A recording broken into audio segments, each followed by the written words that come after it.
সম্মানিত প্রিয় উপস্থিতি, আজকে আমরা এই ভিডিওতে আলোচনা করব স্বপ্নে ঋতুবতী স্ত্রীকে দেখলে, ঋতুবতী কোনো নারীকে দেখলে কি হয়, কোনো মহিলার ঋতু দেখলে কি হয়। আলোচনা বুঝতে সাথেই থাকবেন। যারা এখনো চ্যানেলটি সাবস্ক্রাইব করেননি, সাবস্ক্রাইব করতে ভুলবেন না।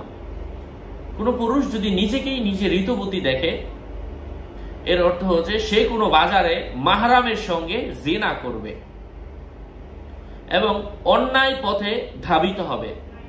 জীবিত মহিলা হায়েজ হতে পাক হয়ে গোসল করতে দেখলে সে তওবা করবে এবং আনন্দ পাবে। অসুস্থ থাকলে রোগ মুক্ত হবে। মহিলা হায়েজ হতে নিরাশের বয়সে পৌঁছে হায়েজ স্বপ্ন দেখার ব্যাখ্যা হলো পুত্র সন্তান।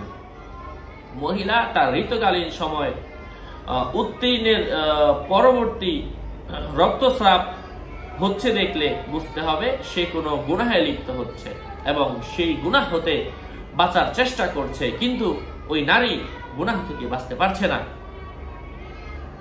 মহিলারা নিজেদেরকে হায়েজ অবস্থায় দেখলে তাদের দ্বারা কোনো বড় গুনাহ হবে, যাতে তারা বিমর্ষতা এবং মলিনতার মুখে পড়বে। হায়েজ বা ঋতুবন্ধ দেখলে সন্তান জন্মগ্রহণ করবে। স্বপ্নে কোনো মানুষ যদি ঋতুবতী নারীর সাথে সহবাস করতে দেখে, সহবাস মানে বৈধ, অর্থাৎ বৈধ তার স্ত্রী, তার জন্য হালাল, এদের সাথে সহবাস করতে দেখলে ঋতুবতী অবস্থায় এটা অবশ্যই সম্পদ কমের আলামত, দুঃখ কষ্ট, এটা আল্লাহ পাক নিষেধ করেছেন। যদি ঋতুবতী নারীর সাথে জিনা করতে দেখে, অর্থাৎ মানে মাসিক অবস্থায় কোনো নারীর সাথে জিনা ব্যভিচার হারাম কাজ করতে দেখে, এই স্বপ্ন দেখার অর্থ হচ্ছে স্বপ্নদ্রষ্টা ঋণী হওয়ার সম্ভাবনা রয়েছে। স্বপ্নে কোনো মানুষ যদি রুগ্ন অবস্থায় অসুস্থ, তারপর আবার কোনো নারী নিজে অসুস্থ, তারপর আবার নিজেকে ঋতুবতী দেখে, এর অর্থ হচ্ছে তার অসুস্থতা থেকে সে মুক্তি পাবে। আশা করছি বুঝতে পেরেছেন। আরো আপডেট পেতে সাথেই থাকবেন।